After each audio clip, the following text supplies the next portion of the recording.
January 1st, 2020. Gathering Wisdom. Happy New Year! Today is a brand new year and decade. What an incredible year this has been. I've learned so much this past year. Here are some of the highlights. Signposts of God all around us. The more we pay attention to them, the clearer we see them in our life. Even inside of the human body, these signposts exist. This past year, I spent a considerable amount of time concentrating on my chakras or energy centers. This has opened up a part of me that I've never known. I first learned about the chakra systems when I was 18 years old. It was very esoteric for me. Fast forward 48 years, they are part of my life. We are indeed hardwired to discover our true nature. We are born with the hardware and software to discover the quantum field. When I was 18 years old, I took my first yoga class. I learned a simple technique to relax the entire body. At that time, I really didn't see the significance of doing this. This past year, I've been focusing on the mind and body connection. There's a demarcation point. There's no demarcation point between the two. You can't separate the two. Learning how to relax the muscles helps to weed out our precious garden. We have rocks, boulders, and weeds that must be removed from our subconscious. I'm learning how to reprogram my subconscious. Over 90% of our actions are dictated by the subconscious. We are reactive beings. Mind you, this isn't our true state. Yet by the time we are 7 years old, our mental foundation is set up. All the good, bad, and ugly is formed into our subconscious. Currently, millions of people are learning how to tend their inner garden. They're taking responsibility for themselves and the collective unconscious of mankind. Note, by doing this, we change the collective unconscious from darkness to light. The more people wake up, the faster this will change. Darkness is the absence of light. When a person discovers the light within, the darkness slowly disappears. We are at a point in history where darkness knows it's a losing battle. It has no place to hide. Just look at the chaos in this world today. Need I say more? This is the greatest true science fiction movie. Yet, it's real. Mystics and science are finally seeing eye to eye. Science has mapped out the various states of brainwave frequencies. They know the effects of positive and negative thoughts. Each thought has a corresponding chemical. A negative thought produces over 1,500 different chemicals into the bloodstream. As Buddha said, by being angry, you are drinking your own poison. Science is learning that disease can't live in the light. Slowly, humanity is learning this. We have all the necessary chemicals inside to heal diseases. It's by our own thoughts alone and our consciousness can we learn to be our own chemists. Presently, we are oblivious to our thoughts and actions. We live our lives being reactive. We haven't learned how to live in the center of the hurricane. I'm learning how to perceive that I see faults in others. They exist inside of me. You can't change anybody, but you can change yourself. Mind you, this is like peeling an onion. There are so many layers, so be kind to yourself. Don't beat yourself up. This is the video game of life, and it's real. We'll always learn on this journey in life. There is no final destination. The universe is constantly learning and growing. I'm learning how to ask questions and ask for help in my life. We are never alone, yet we think we are. Our ancestors live inside of us. The entire universe exists inside. For me, the more I pay attention to this fact, the more help and advice I receive. Remember, it's by your own will that is keeping you from discovering your true nature. Your will can be conscious or subconscious. It's up to you. The quantum field does not judge you, yet you judge yourself. It's only when you start asking questions and really want to change for the better. Mind you, this is the most practical thing you can do. It involves each and every moment of your life. When a person plays this video game with the same determination as a teenager playing his game, you are on your way to self-discovery. These are just a few things I learned. And each and every day, we have the opportunity to learn and grow. We are always fine-tuning ourselves.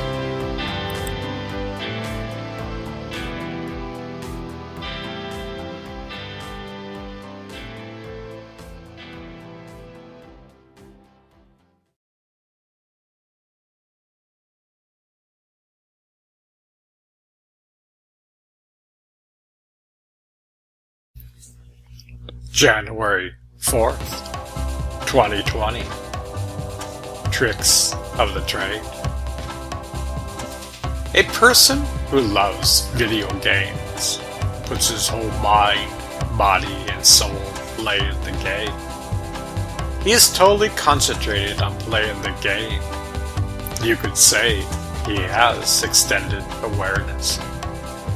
In this video game of life, we need to play this game with the same extended awareness. We must live in the present moment. A wise man focuses on the power behind the breath, moment by moment. Mind you, it could take your entire life to master this. Note that just 1 second of doing this could help you throughout the day. Behind your breath lies the universe. The same force that is keeping you alive is the same force keeping the universe alive.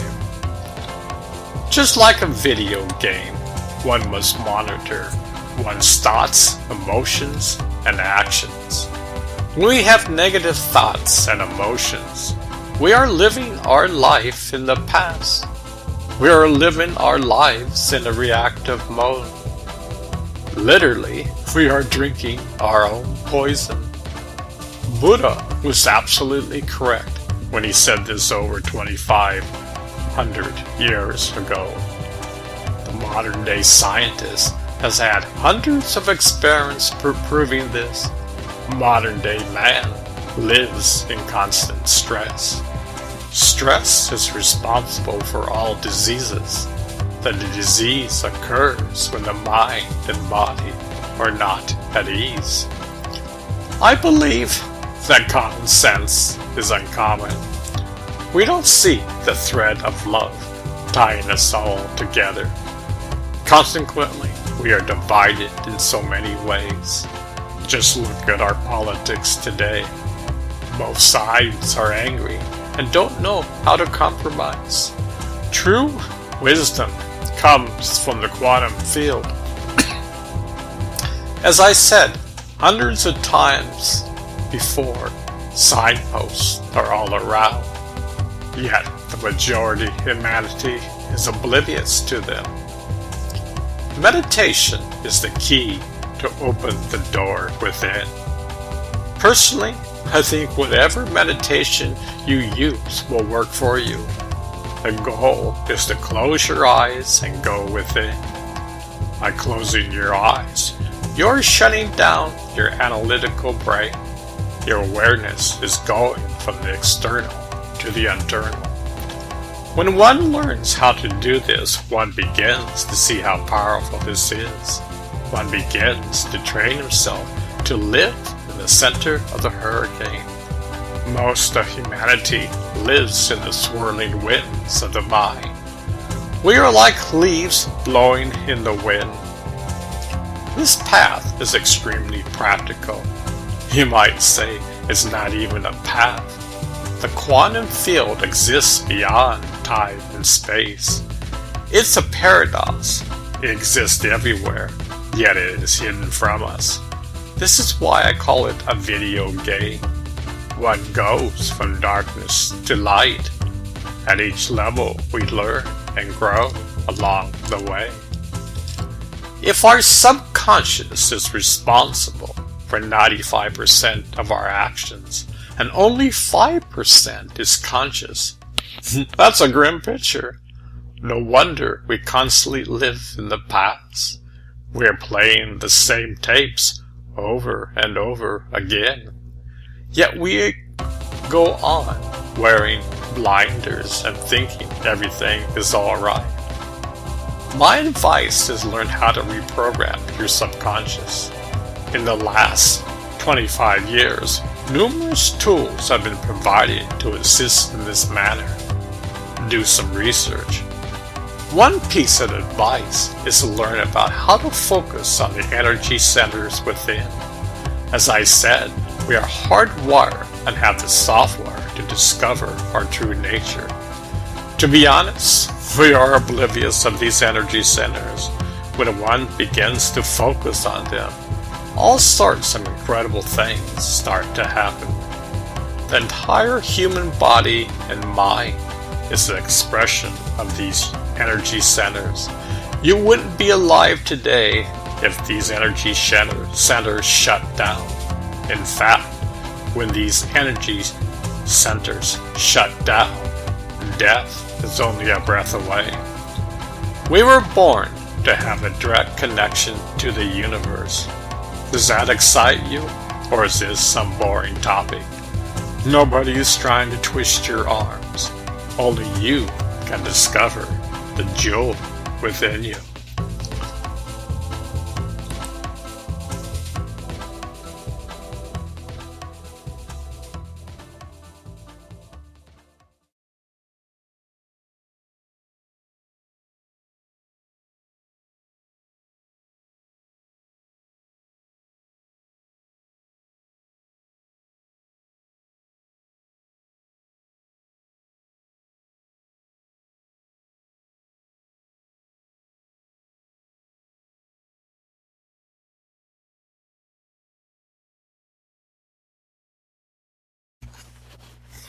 January 18, 2020, the Big Aquarium. When I was quite young, several of my friends had aquariums. I loved to see the fish swimming around. Several times I came over, and they were in the midst of cleaning the aquarium. They would place the fish in a large container filled with water. Then they would clean the aquarium and fill it with fresh new water. If they didn't do this, eventually the fish would have died. You see, at some point, the aquarium needs fresh water to revive itself. If anybody knows me, I love to read. I got to thinking. The Earth goes through tremendous cycles. It's almost like ocean waves. The ice pack goes through cycles from high to low to nothing. Then the cycle starts all over again. Mind you, this cycle takes millions of years. Our planet is around 4.53 billion years old. That's a lot of cycles. Maybe this world is like a huge aquarium. When the reefs start dying off, it's a signal to Mother Nature to start the cycle of cooling the Earth. This may mean a mini ice age or a major one. Mind you, I'm not a geologist, yet I do like to ponder things over. Humans have created quite a mess. We have totally polluted our precious planet. Personally, I think the indigenous people are the wisest people on the planet. They have been in harmony with the earth for thousands of years, yet we call them all sorts of names. We continue to rape the land and think all the resources solely belong to us. We are so off balance, yet we don't have the eyes to see. To be quite frank, capitalism as it exists today causes more harm than good. We put profit first instead of the environment. We are solving the branch we are sitting on. President and world leaders are trying to do something about this. Yet in the U.S., it seems like we are going backwards. Need I say more? I believe in conscious capitalism. Conscious capitalism is when the world at large is united as one.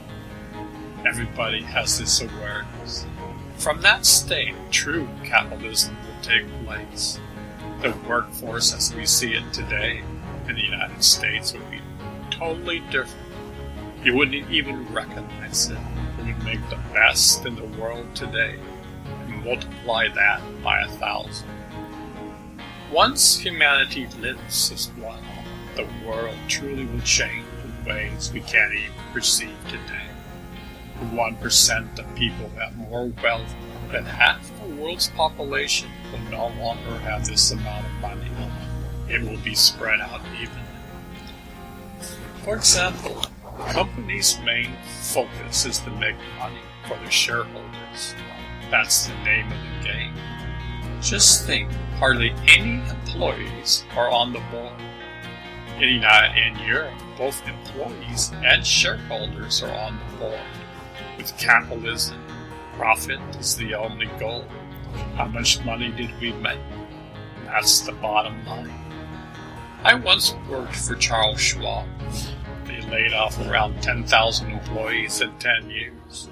Each time they said they had to do this, and each time they made huge quarterly profits. Once upon a time, layoffs were unheard of with Charles Schwab.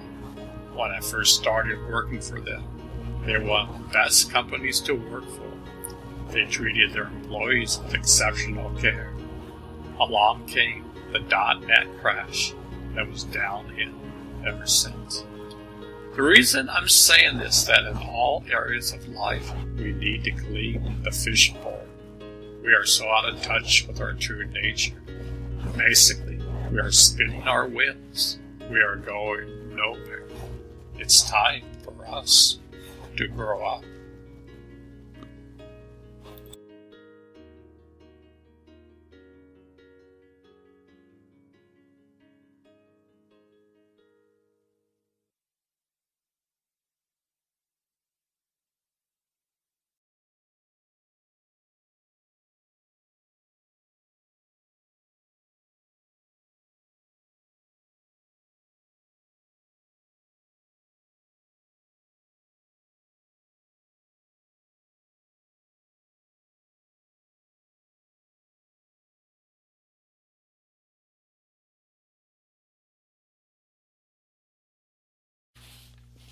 January 25th, 2020.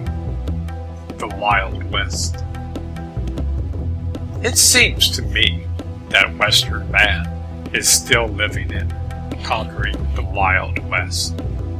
We still have the mindset that life must be conquered. Mind you, we annihilated millions of Indians along the way. Yet we still don't have any remorse in doing so. You would think that we might change our ways. Yet this is embedded into our consciousness. We feel conquering is the only way, whether it's war, politics, sports, or business. There are winners and losers. We even fight with Mother Earth. We take and steal precious resources. without any sense of morals or ethics. The following is from CNN. Prince Charles made these statements. Only a revolution in the way the global economy and financial markets work can save the planet from the climate crisis and secure future prosperity, Prince Charles warned on Wednesday. We can't go on like this, with every month another record in temperatures being broken, he told CNN in an exclusive interview at the World Economic Forum in Davos, Switzerland. If we leave it too long, and we have done, just growing things is going to become difficult. The heir to the British throne and lifelong environmentalist was speaking to CNN after he threw down a challenge to the global business and financial elite in Davos to lead a paradigm shift, one that inspires actions at revolutionary levels and pace to avert the approaching catastrophe. Do we want to go down in history as the people who did nothing to bring the world back from the brink in time to restore the balance when we could have done? I don't want to, he told the audience at the WEF's 50th annual meeting. We must change our awareness and consciousness. We are nonchalantly sawing the branch we are sitting on. Every human on earth holds a precious piece, the puzzle.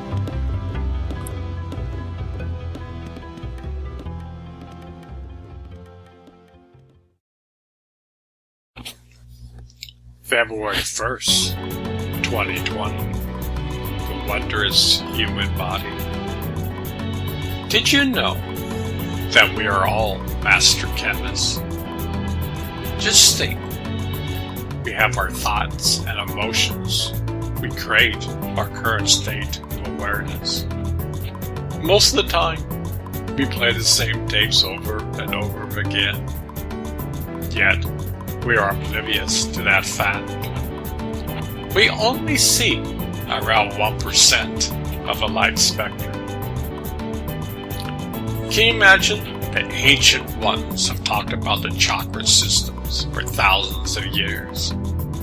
Recently, in the last 20 years or so, many new scientific devices have been invented where we can see these energetic fields. Did you know that your chakras display signs of disease before they manifest in a human body? I find that quite interesting.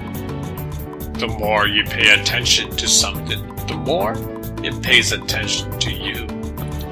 For the past few months, I've been paying attention to my chakras. There's not one function in the human body that is not affected by the chakra system. By scanning and paying attention, one develops over time a communication system between the mind, body, and soul. It's beyond words, but intuition might be the correct word. Quite frankly, intuition was never taught in schools. I find it one of the keys to my life. My brother John posted this on Facebook recently. Mind you, this is not his quote. If you don't pick a day to relax your body will pick it for you. How true that is. I've been fortunate that I have, since I was young, I listened to my body. For example, yesterday, I felt I was coming down with a major cold.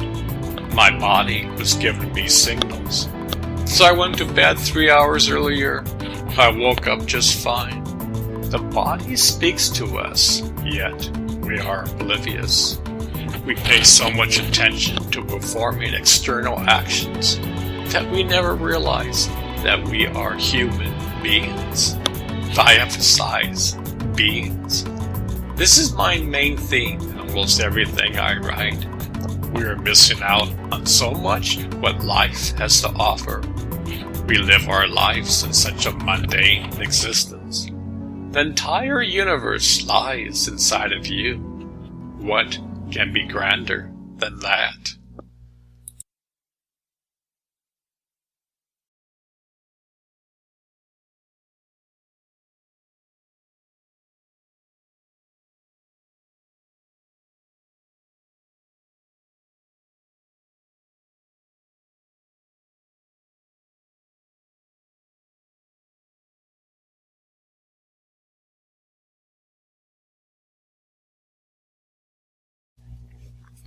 February 8th, 2020.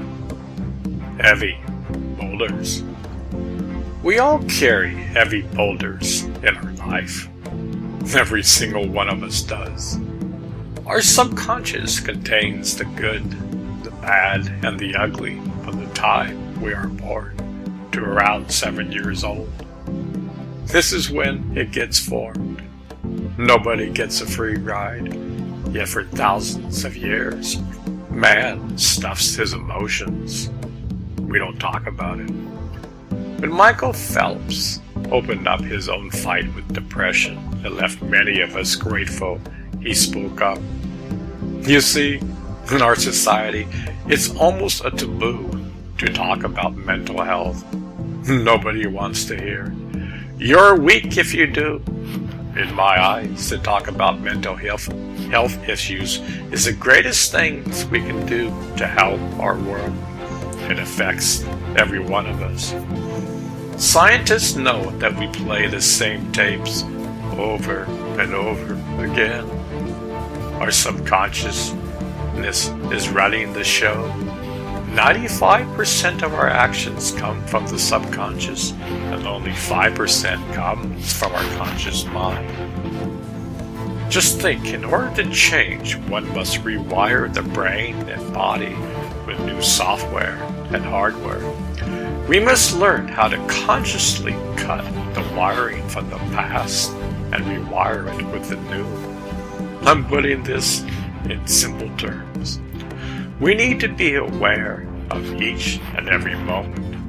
The masters of the Far East have said for thousands of years the following: the hardest thing to master in the universe is your mind. Yet humanity really doesn't seem to be aware of this. We fight with each other, yell at each other, we're angry with each other, we call names to each other. We have fought wars for thousands of years. I don't call that a healthy state of mind. Even if your life is incredible, there's always room for growth. Millions of people are waking up from their slumber. They are doing inner house cleaning. We all have an inner house that we need to clean. Most of us simply text on the freeway of life and ignore it. We don't place any importance on it. We just skip the surface. Maybe we just don't want to know. Imagine every day we take our showers or baths. We don't get freaked out. Most of us love it. I love to feel the warmth of the water. It soothes the mind and body. In this same way, diving into the silence balances the mind, body, and soul. We learn how to let go of our inner boulders. At times it's painful. At times it's super easy. Remember, this is a journey. The journey has its ups and downs. Yet by daily focusing on the silent, we are conscious of moving through levels in the video game of life. We're taking responsibility for our own inner game. This, in essence, it helps in putting together our piece of the puzzle. Everyone is a piece of the puzzle. Yes, even your so-called enemy. In reality, we are all one and the same. There are billions of problems to be solved on our precious planet. Each one of us holds the key.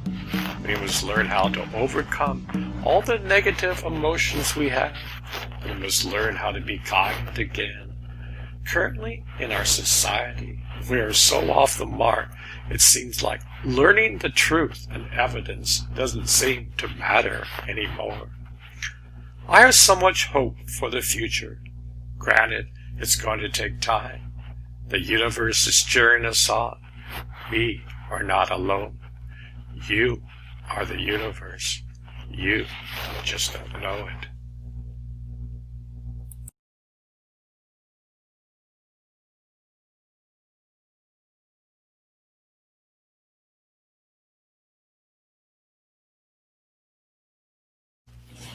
February 23rd, 2020. Dance with me. I love afternoon naps. I remember as a kid, my grandparents would take afternoon naps. As a kid, I couldn't relate at all. And now I totally relate. Did you know that the universe talks to you during your sleep? Not with words, but in a way we can't comprehend. Imagine, as a soul, you were never created, nor will you ever be destroyed.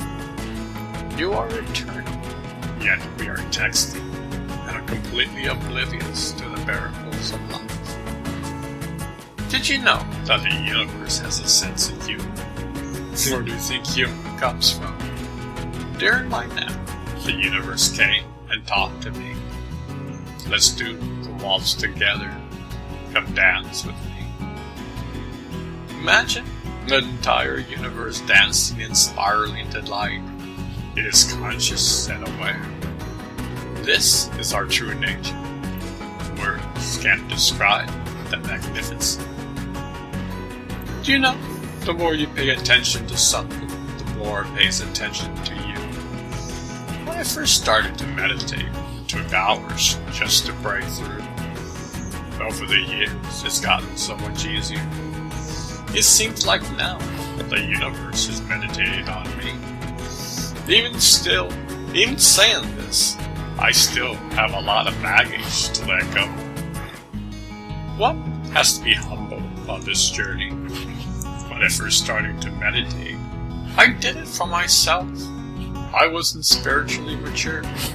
How could you when you start this conscious spiritual journey? Yet through the years, one gathers wisdom that we meditate to help humanity. It's as simple as that. We are all on the same boat. We either sink or swim. I said many times before that we are hardwired to discover our true essence. We have the software installed many moons ago. We are our own master chemists.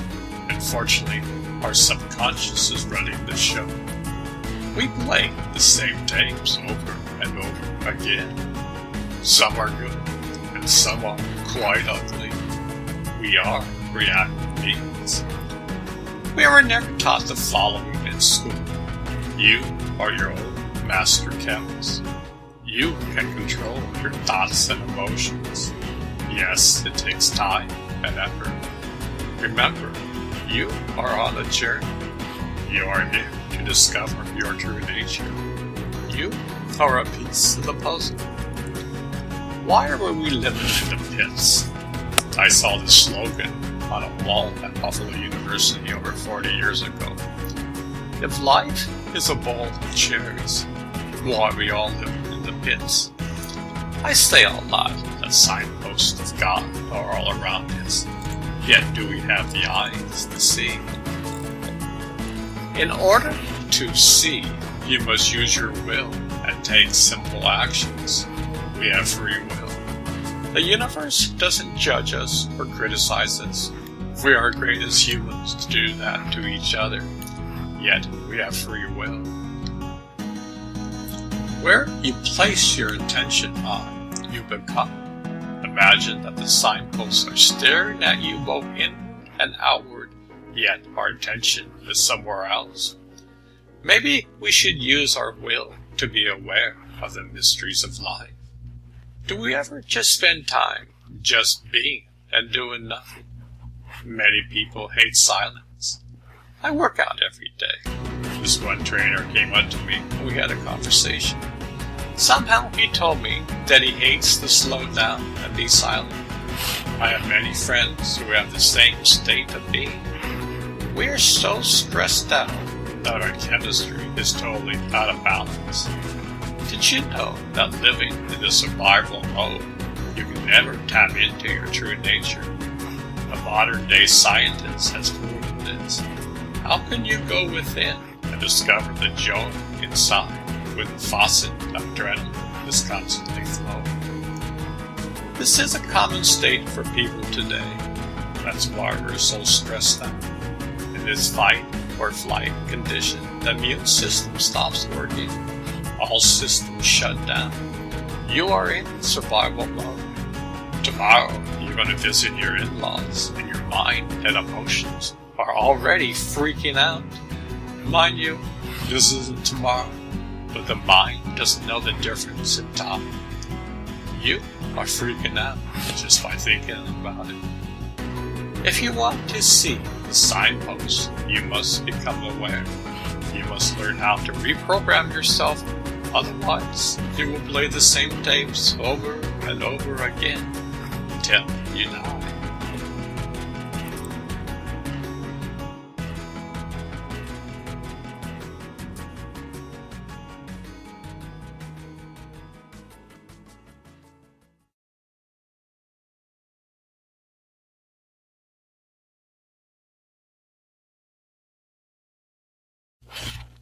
February 29th, 2020. Observer. Yesterday, I wrote about being an observer. My dear friend Chris Parker gave this comment on Facebook. The thing that gets me is that thought doesn't have the ability to be self-reflective in its own action. I.e., we can't think ourselves thinking as we are thinking. It can't truly serve as a conscious mirror of the moment. We reflect on whatever has gone by or is yet to come. It lives in the past and the future. It is born of the parents' observation and meaning that comes hand in hand with the twin sister of emotion. Living with such a artist to make peace in the house. It's not easy when both the twins are so demanding. Between the inside and the outside, where exactly does meditation lie? Is it connected to nothing or everything? Why should peace and perception only be found in silence? Here's my response. Everything you say is true. Thought doesn't have the ability to be self-reflective in its own action, i.e., we can't think about ourselves thinking. Yes, we play the same mental and emotional tapes over and over again. They are a part of our neural network. Each time we play them, we enhance the network. That is quite the predicament. Yes, we have two demanding twins. One is thought and the other is emotion. We have quite the dilemma. We're only 5% conscious while our 95% subconscious is running the show. Before I started to meditate, to be honest, I didn't have any insight at all. We have both been meditating for many years. I'm no way an expert. Every day I learn how to fine-tune the guitar of life. I'm trying to use being as an observer in my life. At this stage, I'm stumbling more than succeeding, yet I still continue. When I was young, my parents gave my brother and me our first bicycles. My brother John took off, rode down the block. It took me over a month. My parents wondered if I would ever learn how to ride a bike. I learned that with patience I could learn anything. Today my wife says, "You're so lucky that you learn things so easily." I just smile. To discover our true nature is the most difficult thing to do. I can see why in the East they have the expression, to conquer your mind is the most difficult thing to do. Presently, the odds are stacked against us. You and I have been on this conscious path for many years. Personally, I have never had so much hope. I'm learning that trying to be in a state of meditation, no matter what I'm doing, is a key. What does this do for me? It allows me to observe my thoughts and emotions. That is a major key. If someone says something to me that makes me angry, and I play the same tapes from the past, I have two choices. One is to express my anger. I put gasoline on the fire. Two, I realize that life is a video game. A wise man will simply smile. He has nothing to prove. When a person does this slowly, a person is cutting up the old tapes. We go from being reactive to a state of being a co-creator in our lives. I prefer to live in the center of the hurricane instead of the mighty winds of the mind. It's not easy. Life throws us curveballs. We learn from our mistakes. In baseball, a hitter is considered great if he has a .333 percentage at bat. That's 1 out of every 3 times he gets on base. Mind you, he gets paid quite handsomely for doing this. Every day, life throws us curveballs. Many times I hit the ball out of the park. Many times I strike out. Both of us are learning and growing along the way. Just think when we first started to learn how to meditate and do yoga, I was considered an outcast by many of my friends.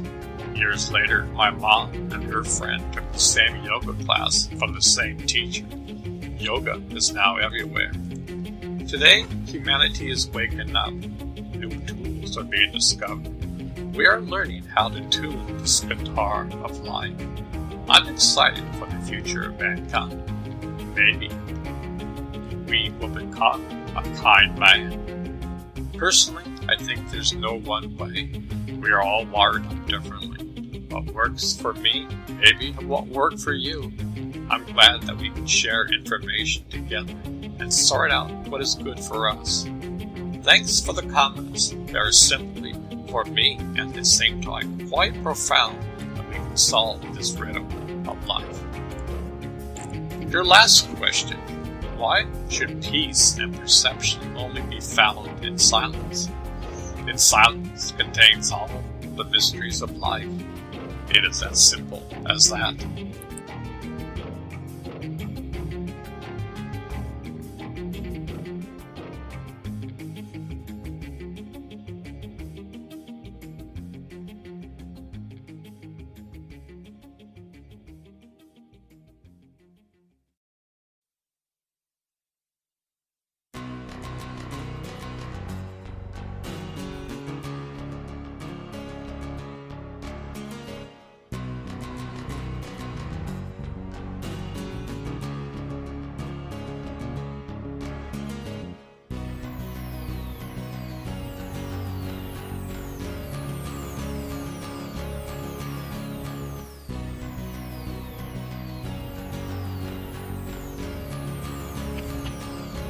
March 2nd, 2020, Dance of Life.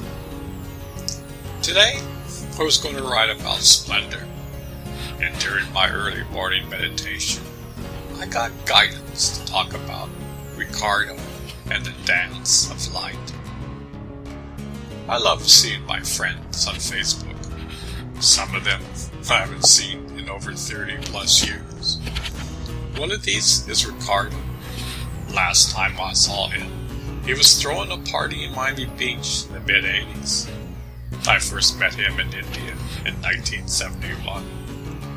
Ricardo was born to dance, much like I was born to meditate.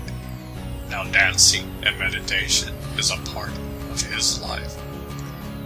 When he dances, he truly becomes alive. He is invited to go to India and share his love of divine dancing with the Indian people. I closely followed his adventures on Facebook. All I can say is, wow. He's been meditating for around 48 years and danced all his life. It was so beautiful to once again see the Indian culture and how they express their love towards God. You just don't dance just to dance. You dance to celebrate the dance of light. There's a huge difference. Now, I'm not a dancer. In fact, I'm quite clumsy. Yet when it comes to surfing, I feel the same incredible power of love as a dancer. I'm in complete harmony with the sea of light. I feel so happy for Ricardo. It was a trip of a lifetime for him. I just wanted to say, thanks for sharing. There is a web of light tying us all together. We all express life in our own and distinct ways. Hey Ricardo, I would love to see you again someday.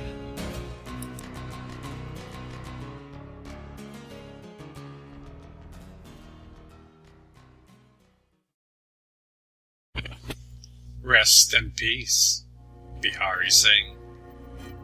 Joan Apter posted this on Facebook a few days ago.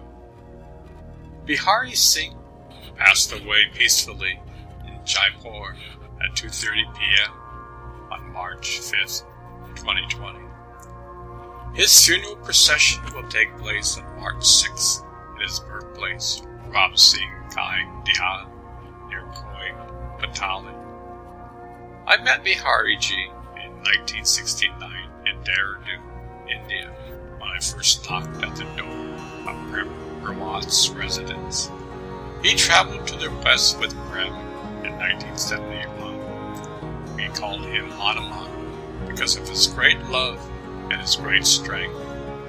He was almost 90 years old. Fly free, dear Bihari. Feel our love with you. Update. Just got this YouTube interview of Bihari. Super powerful. The following is Richard's experience with Bihari Singh. When I was in India, the Indians in general had a whole different idea of the style of cooking. Their concept was to cook a meal for the Lord. Imagine all the care, love, and kindness you would put into the food. Cooking would become an art and devotion. This food would then be presented, blessed, and served to your family and friends. I love that idea. Fast forward to the present, we have cooking shows like Chopped, where they have 20 minutes to cook a dish. They go around in the kitchen and slap together a dish to be judged by. The audience, including myself, is entertained by that. Yet, are they conscious? Are there frustrations about time, the rushing around, competition between competitors, and the anger goes into the food? How about fast food restaurants like Burger King? This is a profit-driven company. Do they cook with the concept of cooking the meal for the Lord? You can answer that question yourself. Bihari Singh brought this incredible practice to the West. From the very beginning, when Prem first came to the West, he helped teach many different Westerners to Indian cooking and the philosophy of cooking from love. I had the joy watching him cook in India, South Africa, and the United States. He was a master in the kitchen. I know a few of his students, and boy, can they ever cook. I would rather have a meal cooked by them than any professional chef in the world. Here's some of my favorite moments with Bihari. During the first day of the program, my twin brother John came to the program. I was pleasantly surprised. He was living in Utah, and somehow he ended up here. In the next couple of days, he received knowledge. He was quite blown away. One funny incident was that Prem never knew I had a twin brother. Bihari wanted to play a trick on Prem. He got us both together and said, "Prem, look at this. This will blow your mind." He looked over and did a double take. He turned to us in amazement and said, "Wow, this is the first time God ever made a mistake. He made Richard twice." We all laughed. One day, we went to the Cape of Good Hope. It was an incredible sight to behold the Atlantic and the Indian Ocean merging at one point. I remember at one point Prem and the group had a race to get to the top of the stairs.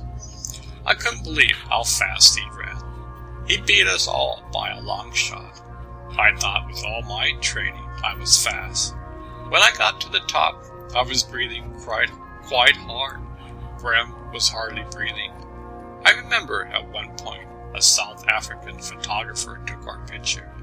There were three of us: Prem, his longtime bodyguard Bihari Singh, and myself. We placed our arms on the top of each shoulder, just like kids, and said, "Cheese." It was a great moment. Bihari had a twinkle in his eyes. He was saying non-verbally, "Wow, bet you will never forget this in your life." This was 48 years ago. During the 80s, I lived in Miami Beach. Alex Shea, Bihar, and I would play tennis a lot. Many times he would go to Bihari's house and cook incredible Indian food. We would first watch a Bollywood movie. We had so much fun. I will never forget it. I read on Facebook hundreds of people talking about their love for Bihari. Each one was touched by him. He literally had thousands of friends all around the world. Rest in peace, Bihari. You are home with your beloved Swan.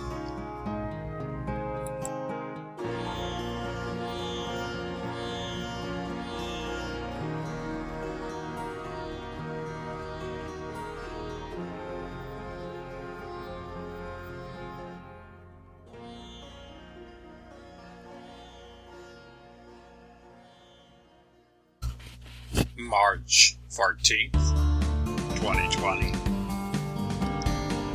Dear family. Dear family, what a week it has been. All sporting events have been shut down. March Madness is postponed. The NBA is shut down. Concerts are shut down. There's a travel ban to Europe. Grocery store shelves are empty. For some reason, toilet paper is being ordered. Panic is in the air. Look, we probably have two options of looking at this situation. We can panic and freak out, which makes things worse. Did you know that fear shuts down the immune system? Fear causes the body to be in a fight or flight system. In this state, the body shuts down the immune system. For example, during a heart transplant, they will insert cortisol into the human body. This will put the body in a fight or flight condition. Consequently, the immune system shuts down. Otherwise, the immune system will not take the new heart. Yet during this point in time, we want the immune system to be fully online. Your fear and panic shuts down the immune system. Maybe this is all a blessing in disguise. Everything has fallen apart, yet we are still alive. Maybe it's time to realize our true nature. We are human beings. Maybe, just maybe, we have lost awareness of our true nature. I think we should learn to be kind in all situations. Let's count our blessings. Let's go beyond politics. This virus doesn't care about your politics. Maybe we shouldn't either. We are all on the same boat. We either sink or swim together. During World War II, our entire nation rallied together. People united. People sacrificed their lives. Our nation backed each other up.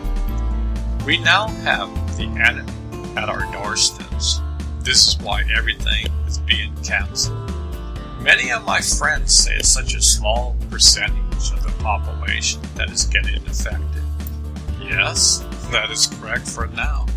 Without these closings, it could get worse. We don't have the necessary infrastructure in place to treat millions at a time. We need a shift in consciousness. The panic and fear of the media have to stop. It's time to think differently. We must go from an awareness from me to we. When we are in a me state, we panic and act irrationally. We buy out of fear. We don't think about our fellow man. It's like a mob mentality. Yet, in the we state, we are united under the umbrella of love. We are kind and considerate towards others. This is our true nature. There are only clouds covering it up. Mind you, this is not some cheerleading talk. This is your true essence. What are we going to do with this situation? Are you going to continue being panicked and living in fear? It's your choice. You can stop this in your tracks. Kindness already exists inside of you. Peace already exists inside of you. We are so busy living the external life that we don't ever look within. That's a huge problem. Now everything external is being stripped from you. Who knows what's next? We are like a person that is sitting in a movie theater. We are watching the movie and get so sucked up into it we think the movie is real. A wise man turns around and sees a projector shining light upon the screen. He knows the movie is an illusion. He is content inside. Look, it is our choice. Each one of us must decide what we want. For some reason, the entire world is facing this. When a society is calm, wisdom is gained, proper decisions can be made. A society can think with a clear mind. The clouds of panic and fear don't exist. In our present state, fear and panic are starting to rumble upon this land. We can stop this before it's too late. Remember, we are all on the same boat, sailing towards home. One by one, we eventually depart from this earth. Let's graduate and go to the next video level of life. We can do this. Panic and fear are tapes that have been run for thousands of years. What does it accomplish for us? Nothing but misery. Do you want to go down the same rabbit hole? The decision is yours.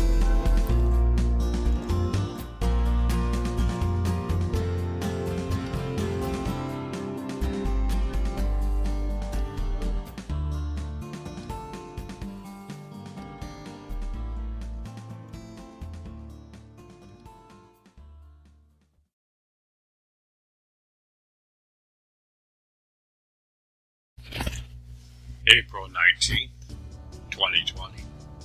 Different kinds of class. Recently, I'm posting on Facebook 2 incredible journeys. One is a year-long Kabbalah class I took in 2001. The other is my recent fascination with the Tao. A few months ago, I was going through my boxes when I stumbled upon the diaries I did for the Kabbalah class. It was quite extensive. To be honest, I forgot the depth of the Tree of Life. I got this brainstorming idea to put into an audio book. Mind you, it needs a lot of editing. Google has a voice to text which I use. It's probably about 80% accurate. It has some funky replacement of words. At times it replaces a word with another word. Anyway, I got the project up and running, and one by one I'm placing it on Facebook. I have about 286 different diary entries. During this global shutdown, I just finished my audio book on the Tao Te Ching. You may think they have nothing in common, yet they have so much in common. Yet they are two different cloths, but there is a thread of love tying them together. I've been a long-time student of Brendan Rawat for almost 50 years. His teachings are in total alignment with the Kabbalah and the Tao. Here's the common denominator that I see. Silence is the key. Behind your breath lies the universe. You are the universe. You just don't know. There's a huge difference between a state of being and a state of constantly doing. Currently, the majority of mankind are human doers. We are on a treadmill and not going anywhere. We have lost touch of our true nature. By being in a state of beingness, one starts to realize his true nature. Proactive versus reactive. Current Mother Nature has sent us all to our rooms. There is a worldwide shutdown. Are we going to live in the center of the hurricane or the powerful winds of the mind? A reactive being is like leaves blowing in the wind. A proactive being lives in total calm no matter the outside situation. You can't control external events, but you can control how you react to them. Strive for harmony. A wise man continually fine-tunes the guitar of life. One takes action moment by moment to be in harmony with the mind, body, and soul. We must be conscious and aware of our actions. Boredom is a state of mind. How are you doing in isolation? If you are bored, ask yourself why. Your mindset for almost your entire life is based upon being busy. You have the opportunity to discover your true nature. Your mindset has to change to do so. Peace lies inside of you. The door is open. Some of my dear friends say there is no door. You just have to focus within. Peace lies inside of you. External events do not bring peace. I can guarantee you that when this shutdown is over, if you don't have peace now, you won't have it when it's over. Be responsible. Take your life under control. You can create heaven or hell in your life. It's your choice. I can go on and on. The main thing is you are in your room. What are you going to do about it? Mother Nature wants us to learn some lessons. Otherwise, she wouldn't have a shutdown in the first place. We can make this world to be an incredible place to live. It's our choice. Mother Nature is saying, stop throwing garbage in the living room. I don't need you, but you need me.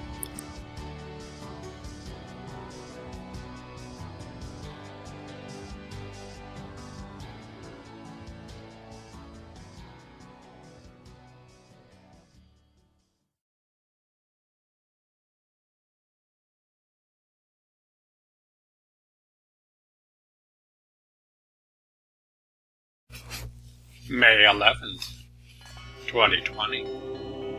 Creative Project. I've had this on the back burner of my mind. As you know, I wrote the book Family and Friends a while ago. In the next month, I will have posted all my entries on Facebook. My next project will be, hopefully, you. I would love to do a book, an audio book, all the creative endeavors of my family and friends. It could be a recipe, a song, poetry, photograph, or anything else. The sky is the limit. Each one of us has ways to express our true nature. Many of my friends are getting up in age. I would love to see treasure chests of creativity from all my friends and family. If you have a song or poetry, the following formats are supported: MP3, WAV, or FLAC. Also, the words should be included. Hopefully, if the response is good, I can have all this material for the future. My plan is each day to release something you did on Facebook. I think it would be a great project to do. Even surfers or body surfers could submit photos, videos, or stories. The goal is to show our creative expressions. We don't need only rock stars to be creative. So think it over. Message me on Facebook if you have any questions. I'm looking forward to hearing from you. Also, if you have short stories or anything creative, it would be a pleasure if you included it. Let's see where the project takes us. Each one of us has a piece of the puzzle.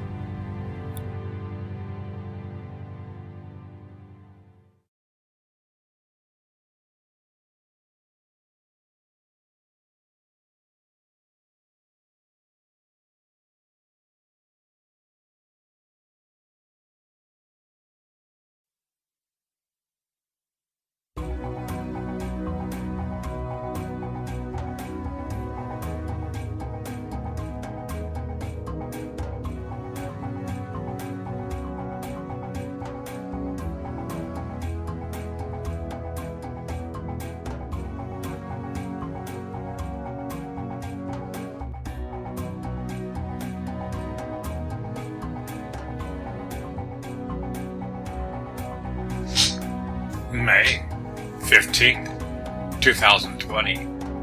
Creative. Inside each of us lies the ocean of creativity. It is endless and boundless. Each one of us is custom designed by the universe. The universe is constantly creating, morphing, and changing. Our true nature is the everlasting state. During this global shutdown, we have the opportunity to tap into silence. From silence comes the creative state of mind. Silence allows us to tap into our true nature. My brother and I started the creative project only a few days ago. What in the world is that? Yesterday, I finished my last posting from my audiobook, Family and Friends. I posted around 540 family and friends. My intention when I wrote the book was to see the thread of love tying us all together. I wrote this in the opening chapter in my book. No man is an island. The world around me helped me to where I am today. All my teachers, family, and friends taught me about the web of life. We are all interconnected in ways we can't even imagine. This book will help detail the web of people who helped me on this journey. I just finished a book called Hearts of Gold. My passion is poems and quotes from times past to the present. You might see that presently I'm doing a series of poems by Kabir. When I was writing this book, I had a flash to do a book tying the creative manifestations of my family and friends. The arts help humanity. Whenever our mental state, the arts bring out our out kindness, love, and compassion. My previous post was a message I sent out 4 days ago. So far, I've gotten a great response. This is a work in progress. If you're interested in participating in this project, my brother and I would love this. My brother and I aren't making money on this project. We're doing this just for the love of it. Yet, we want to showcase an artist who needs financial income to continue their work. Some people, like me, just do this for the pure joy of it. I hope that you will enjoy the upcoming results of this project.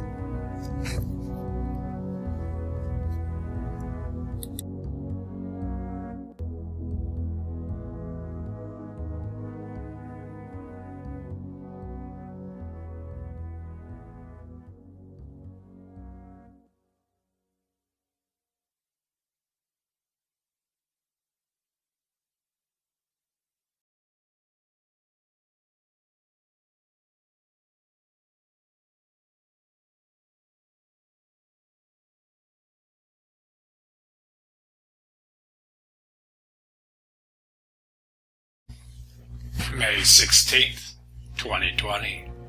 Elaine Borstein. Rest in peace. My dear friend Glenn Mathis' wife died on May 13th, just 3 days ago. I only met her around 5 times before. Glenn and I go way back 20 years.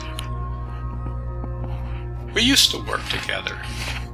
Even after my job ended, we continued our friendships. Elaine had a deep impact on people's life. She loved the music world. Glenn would tell me stories that he would play the piano and she was on the violin playing. I asked him if he ever recorded any sessions. He replied that they went against their beliefs. A song is so pure that you don't want to destroy the fragrance. A song begins, a song is played, and then the notes disappear into the night. How incredible that is. How pure that is. So many musicians play to be famous and well known. It's like they flaunt their egos. Here is music is only played for the sacred moment. Nothing can tarnish that. It takes a special person to be in a high emotional state to do that. That, my friend, is a true artist. I could just say, I'll call it quits and say no more. Yet I'm sure Glenn wants me to say more. I saw this quote on Facebook. For my birthday this year, I'm asking for donations to Lone Tree Symphony Orchestra. I've chosen this nonprofit because their mission means a lot to me, and I hope you'll consider contributing as a way to celebrate with me. Every little bit will help reach my goal. Elaine has a passion for the arts, and this truly reflects it. Here's another gem. Hey music fans, I wanted to let you know that the next concert Lone Tree Symphony will be performing will be our first family children concert. And although all our concerts are very family friendly, this one is truly designed with children in mind. We will be performing the William Tell Overture, the well-known Lone Ranging part, Beethoven Symphony No. 5, the well-known first movement, Peter and the Wolf, and Star Wars. If you have little ones, please consider this is an excellent opportunity to expose them to a lot of fun music. Clearly, Elaine has a passion to pass the baton to the next generation.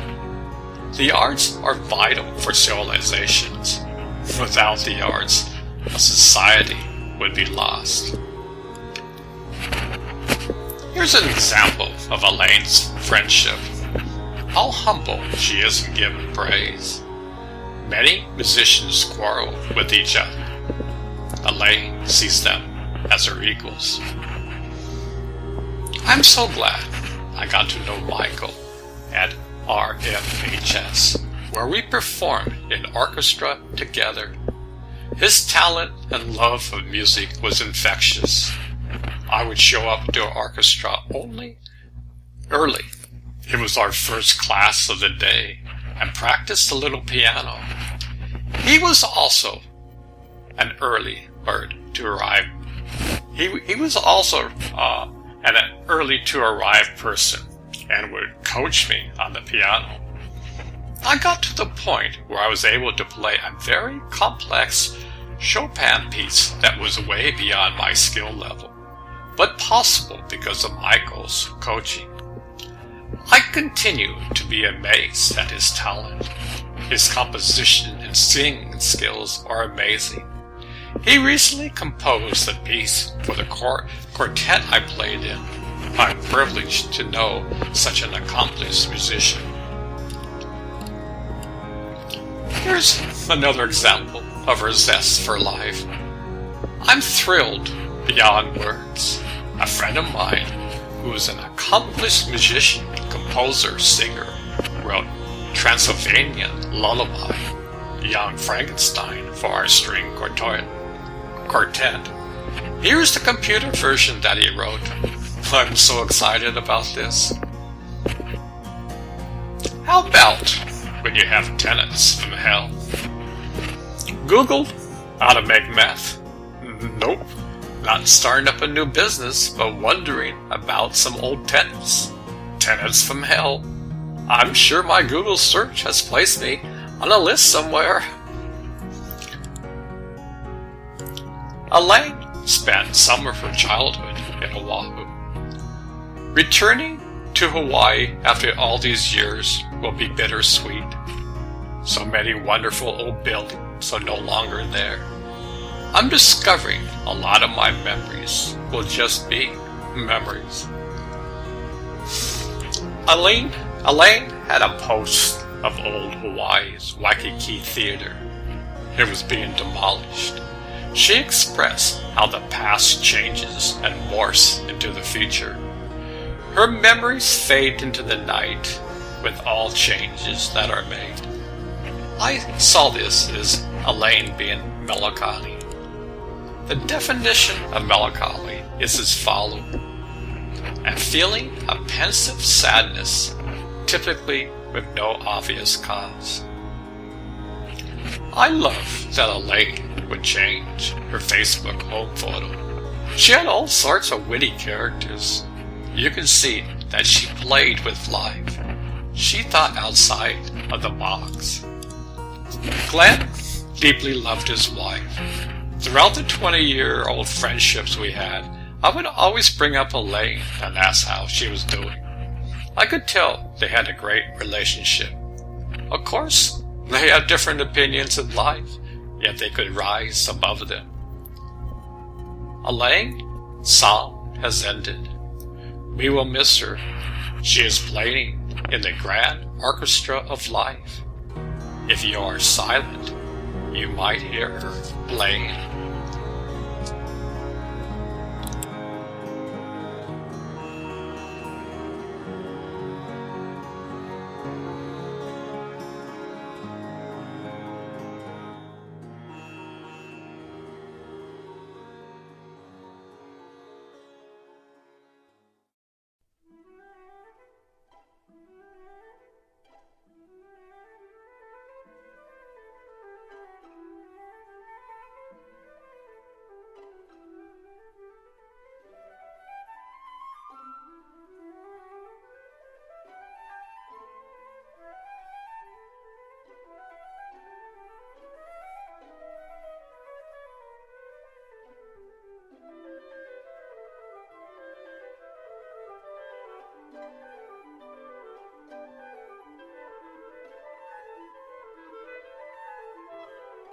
Hello, my name is Richard, and I'll be delivering the service for Elaine Borsting.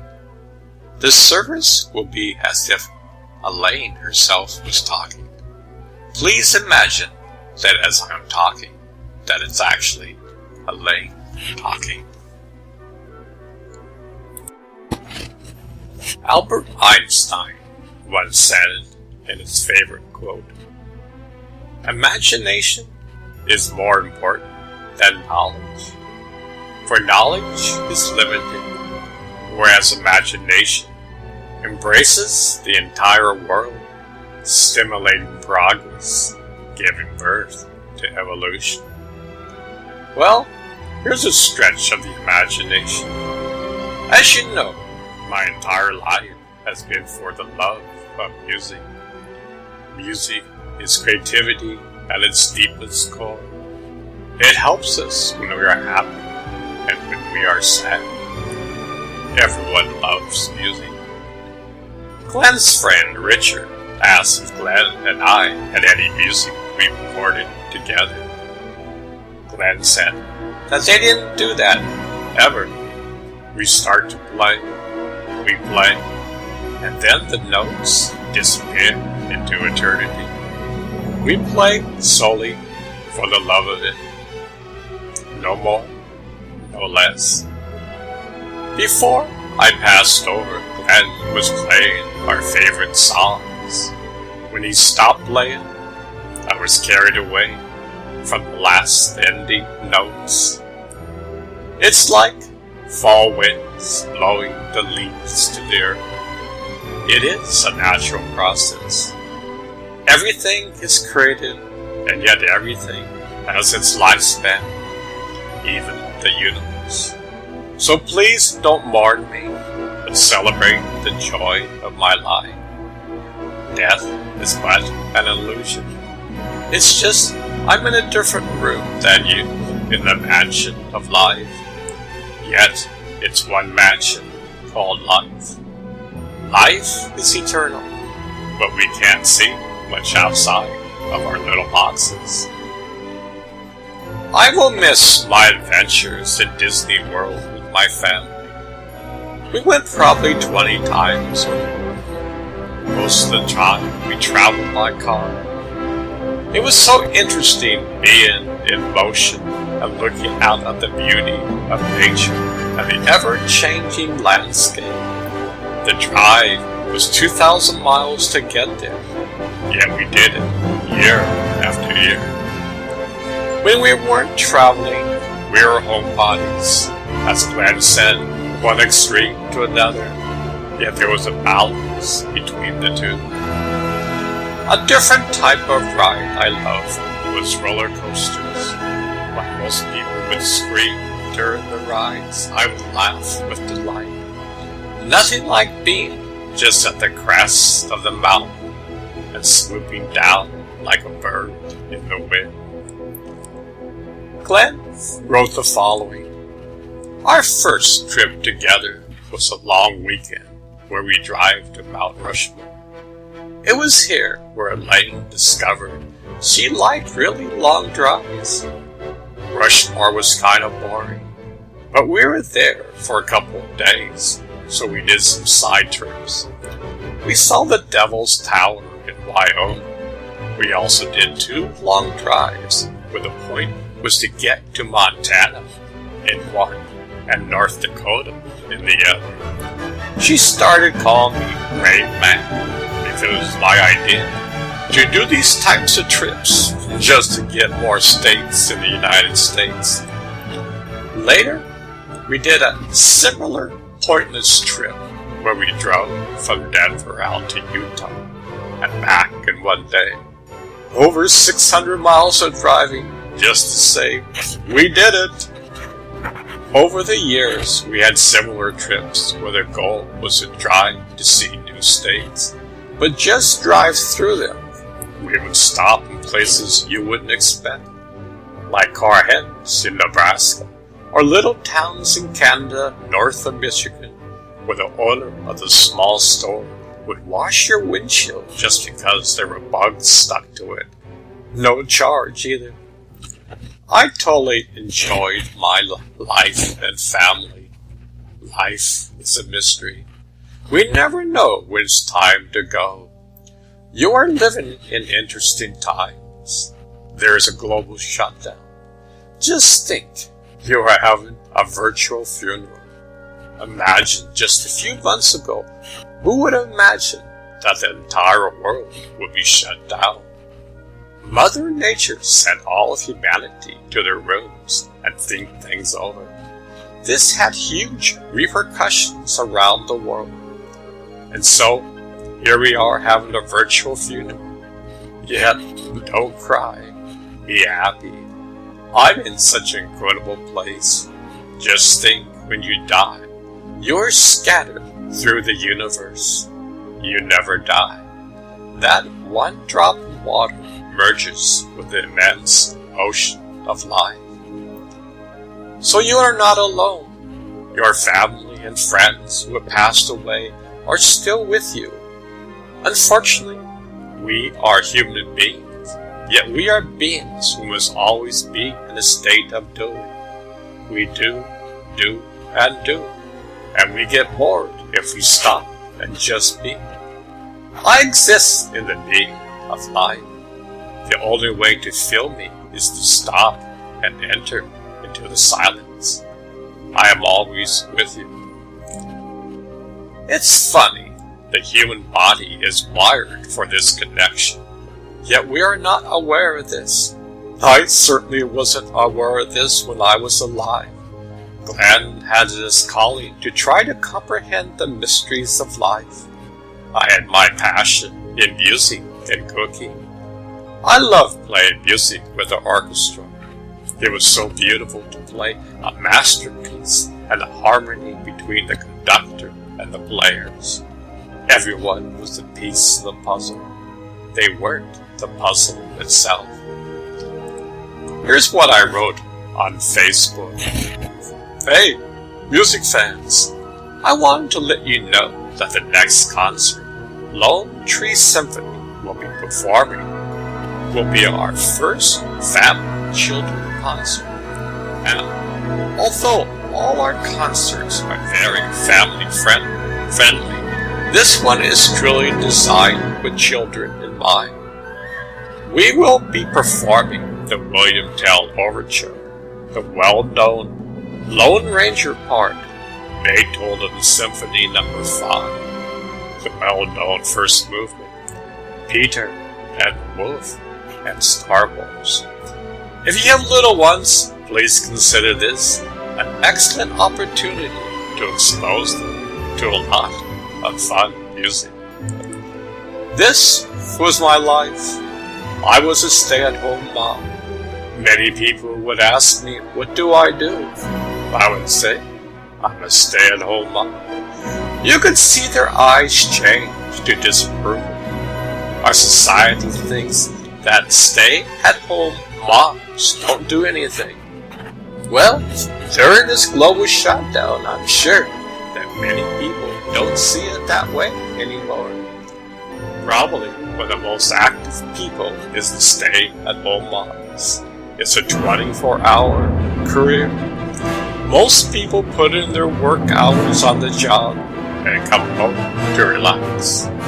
Our job is around the clock. Yet, I wouldn't have traded for anything.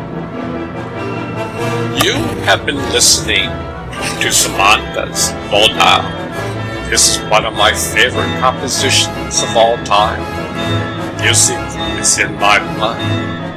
The Moldan Czech Baltara Symphony poem by Bohemian composer Bedřich Samantha that evokes the flow of the Baltara River, or in German, the Moldau, from its source in the mountains of the Bohemian forest to the Czech countryside in the city of Prague, where it ultimately joins the Danube or Danube River.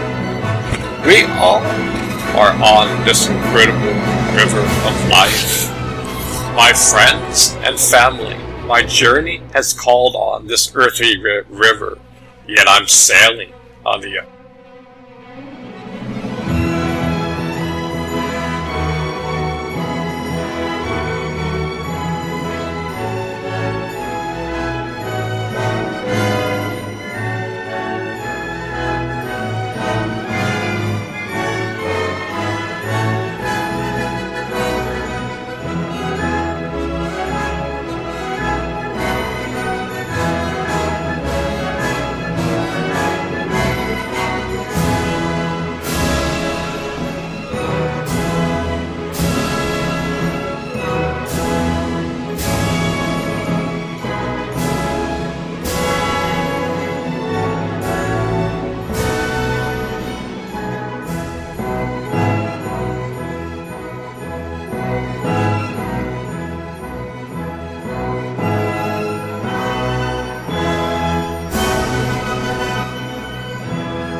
June 23, 2020. Tuning the guitar of life. What a glorious day it is. We are alive. That, my friend, is a miracle. Our lives here on earth is a blink in time. And now you see it, now you don't. Our sense of time can really play havoc on us. We think we have all the time in the world. This is what a man's major downfall. We put off tomorrow what we could do today. Tomorrow never comes. How do we fine-tune this guitar of life?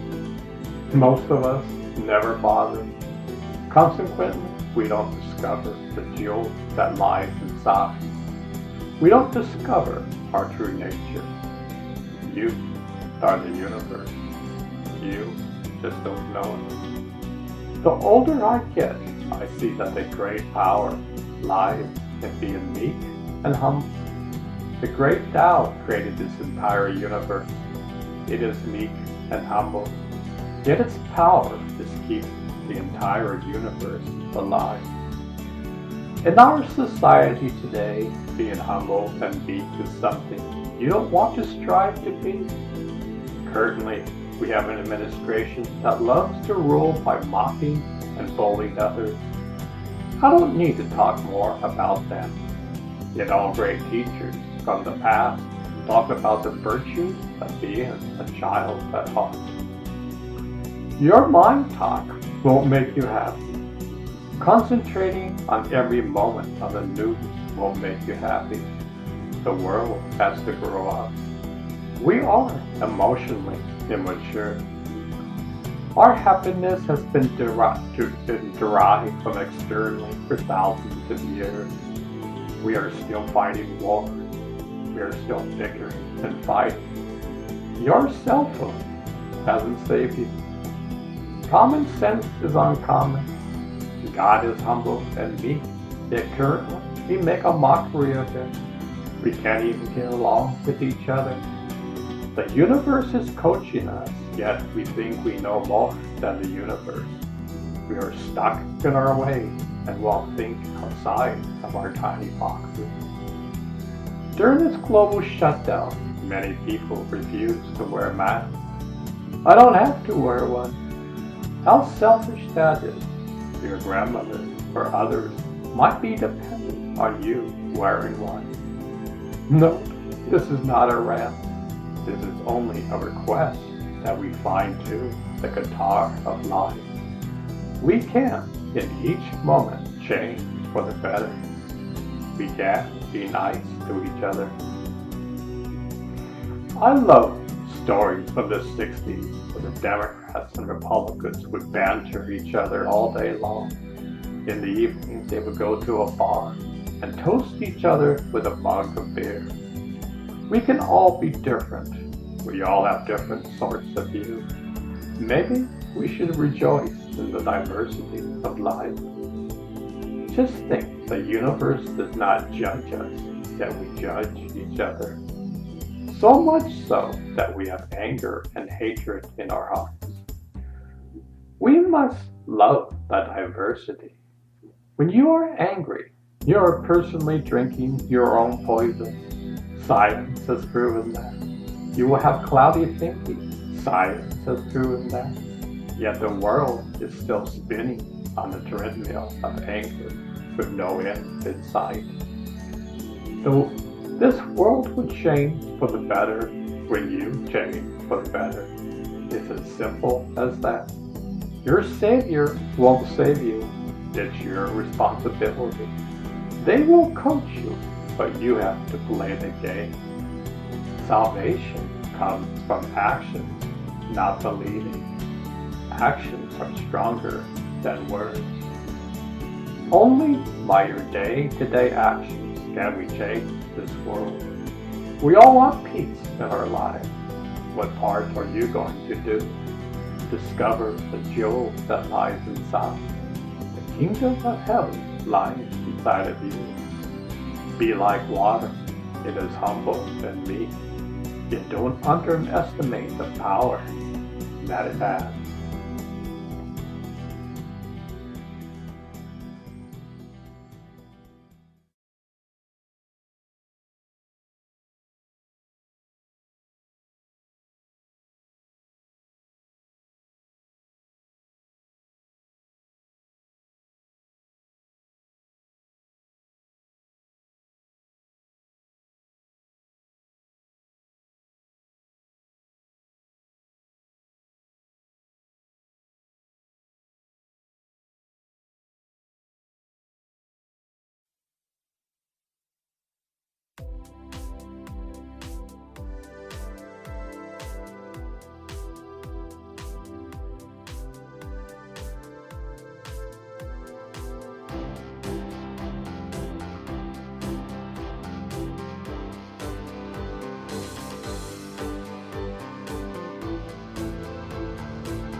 August 25th, 2020. Paying respects. A great friend of mine, Mom's, passed a few days ago. She was in her 90s. Everyone loved her. She radiated life. A couple of days later, I was taking my morning walk. At a certain point, his mom appeared in a vision and gave me a message for her family. For some reason, I have this uncanny ability to receive visions and messages when a person dies. It's usually always a week or less when a person dies. The vision just comes without me doing anything. If I would try, I would almost guarantee you nothing would happen. It seems like meditating for almost 50 years unlocks the door within. I told my friend this story, and he told his sister. She contacted me, and I told her the story. I told her that everybody has different hardware and software, yet we all can be in touch with our loved ones. Even as simple as closing your eyes and thinking and experiencing the love inside. By doing this daily, one establishes a connection to the person on the other side. Mind you, they won't talk to you directly with words. In some cases, they might. But love is the language of the soul. Love is the language of the universe. Her ashes got scattered throughout the universe. A few days ago, I was walking on the same path why I had that vision. Well, I got another vision again. I called my friend, and he wasn't home, so I left a message. He called me a few hours later. We had an incredible discussion. He told me that when his mom and dad passed, he was doing CPR on them both. Both of them had heart attacks. He was there when they took their last breaths. How incredible that is. I was blown away. What a gift for him and his mom and dad. I'm speechless. He told me another story which took place almost 49 years ago. I just returned from India. Brad came over and my brother and I started to talk about seeing the inner light. Mind you, it's not thinking or imagining a light. It's as clear as day. Fast forward 49 years.